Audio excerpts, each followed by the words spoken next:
Azərbaycanda 2026-cı il üzrə kişilərin və qadınların pensiya yaşı məlum olub. Türkistan.az-ın məlumatına görə iyulun 1-dən qadınların pensiya yaşı 65 olacaq.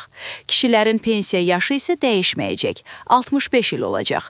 Əlavə edək ki, əmək pensiyaları haqqında qanunun 7-ci maddəsində nəzərdə tutulmuş kişilərin yaş həddi 2017-ci il iyulun 1-dən başlayaraq 2021-ci il iyulun 1-nədək, qadınların yaş həddi 2017-ci il iyulun 1-dən başlayaraq 2027-ci il iyulun 1-nədək hər il 6 ay artırılır.